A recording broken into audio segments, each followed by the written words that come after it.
नमस्कार विद्यार्थी मित्रांनो, आज आपण इयत्ता 6वी विषय भूगोल यामधील पाठ क्रमांक 1 मैत्री भूगोलाशी या पाठाचा संपूर्ण स्वाध्याय बघणार आहोत.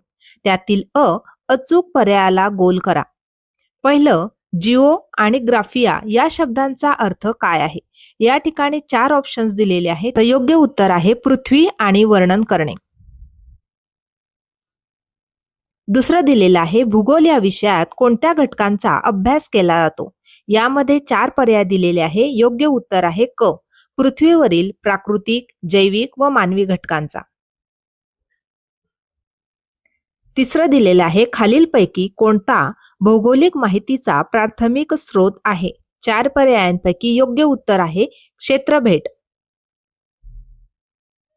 पुढचा आहे गावातील हवामानाच्या अनुभवांबद्दल लोकांकडून माहिती घेणे हा कोणत्या प्रकारचा स्रोत आहे? उत्तर आहे प्राथमिक स्रोत. पाचवं दिलेलं आहे नकाशा, क्षेत्रभेट आणि उपग्रह प्रतिमा वापरून माहिती गोळा करणारा विद्यार्थी आपले कोणते कौशल्य विकसित करतो? उत्तर आहे निरीक्षण व विश्लेषण. सहावं दिलेलं आहे खालीलपैकी कोणता प्राथमिक स्रोत नाही? योग्य उत्तर आहे स्वतः वाचलेले हवामान वर्णन. सातवा आहे दुय्यम स्रोतांविषयी खालीलपैकी कोणते विधान अयोग्य आहे? या ठिकाणी 4 विधान दिलेले आहे. अयोग्य विधान आहे पहिलं, यातून मिळालेल्या माहितीची विश्वासार्हता अधिक असते. दुसरा प्रश्न आहे खालील विधाने तपासा. अयोग्य विधाने दुरुस्त करून पुन्हा लिहा. पहिलं, भूगोल या शब्दाचा अर्थ पृथ्वीचे वर्णन करणारे शास्त्र असा आहे. उत्तर, हे विधान योग्य आहे. दुसरं, भूगोल विषयात फक्त पृथ्वीच्या प्राकृतिक घटनेचा अभ्यास केला जातो. उत्तर, हे विधान अयोग्य आहे.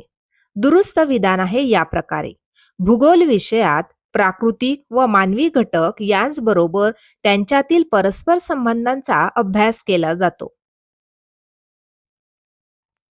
पुढचं विधान आहे तिसरं, छायाचित्रे व चित्रफित व्हिडिओ हे प्राथमिक स्रोत आहेत. उत्तर, हे विधान अयोग्य आहे.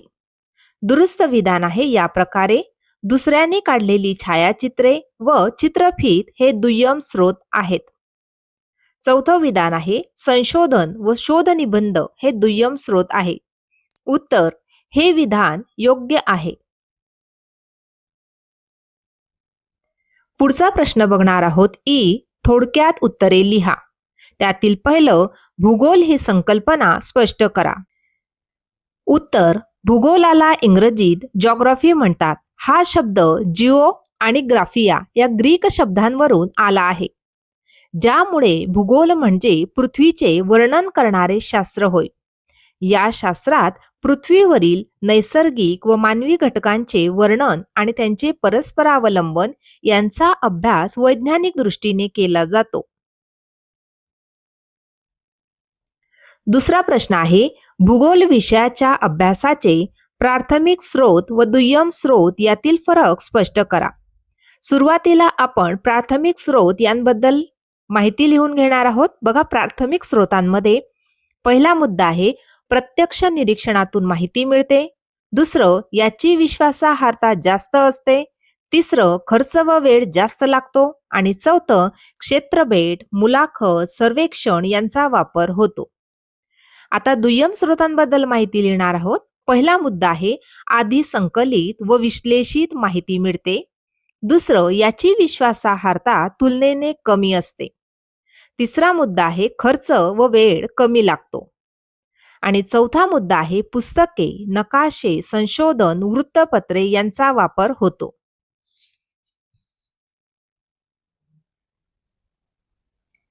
पुढचा प्रश्न आहे खालील कृती करा.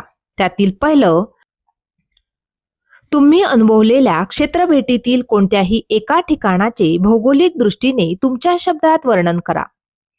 मी अनुभवलेली क्षेत्रभेट: एक निसर्गरम्य किल्ला, शिवनेरी किल्ला. त्यातील पहिला पॉइंट आहे भूरूपे व खडक. शिवनेरी हा सह्याद्री पर्वतरांगेतील एक मजबूत डोंगराली किल्ला गिरिदुर्ग आहे. हा डोंगर चहू बाजूंनी उंच, उभे आणि नैसर्गिक कडे असलेला आहे, ज्यामुळे तो सुरक्षित मानला जातो.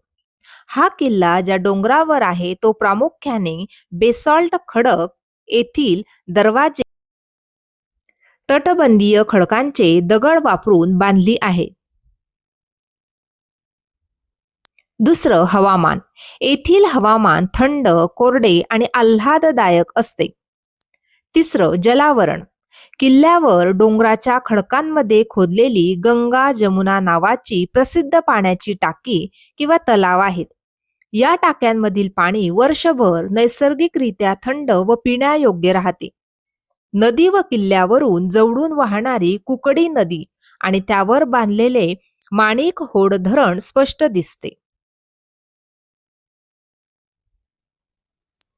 चौथा मुद्दा आहे वनस्पती व मृदा.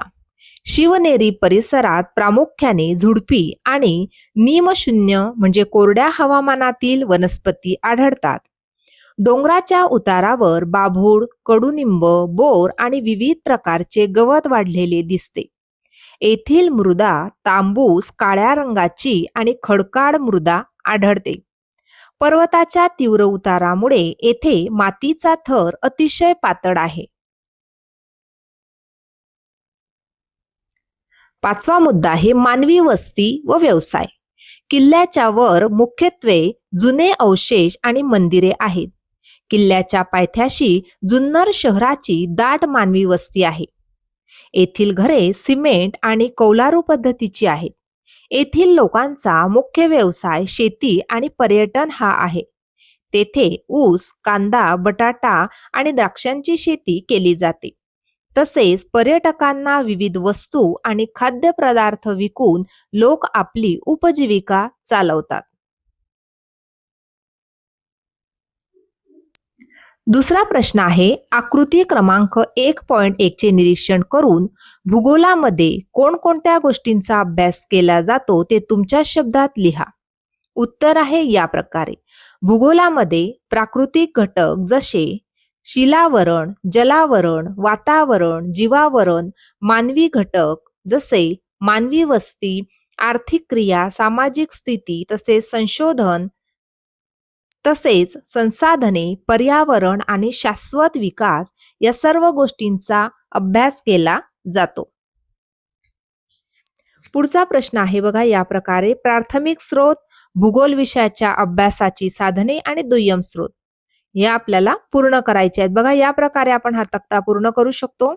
बघा या ठिकाणी काही गोष्टी दिलेल्या आहेत, त्यातील प्राथमिक स्रोत कोणते आणि दुय्यम स्रोत कोणते तो तक्ता आपण या प्रकारे पूर्ण केलेला आहे. स्वतः गोळा केलेले माहितीचे नमुने हा प्राथमिक स्रोत आहे. भूद्रव्य वितरणाचा नकाशा हा दुय्यम स्रोत आहे. विविध फुले व फळे यांची चित्रे दुय्यम स्रोत आहे. नंतर तुम्ही लिहिलेला क्षेत्रभेटीचा अहवाल हा प्राथमिक स्रोत आहे. तर चिखलदरा येथील निसर्ग संपत्तीची चित्रफित व्हिडिओ हा दुय्यम स्रोत आहे. त्याचप्रमाणे प्रवास वर्णनांची पुस्तके दुय्यम स्रोत, स्वतः निरीक्षण केलेली विविध प्रकारांची फुले व फळे प्राथमिक स्रोत, स्वतः गोळा केलेले खडकांचे नमुने प्राथमिक स्रोत, तसेच वृत्तपत्रातील भौगोलिक माहितीची कारणे दुय्यम स्रोत, तसेच तुम्ही गोळा केलेले तृणधान्यांचे व कडधान्यांचे नमुने हा प्राथमिक स्रोत आहे. अशा प्रकारे आज आपण इयत्ता 6वी विषय भूगोल यामधील पाठ क्रमांक 1 मैत्री भूगोलाशी या पाठाचा संपूर्ण स्वाध्याय पाहिला. आजचा व्हिडिओ कसा वाटला ते नक्की कॉमेंट करून कळवा आणि व्हिडिओला लाईक, शेअर आणि सबस्क्राईब करायला विसरू नका विद्यार्थी मित्रांनो. धन्यवाद.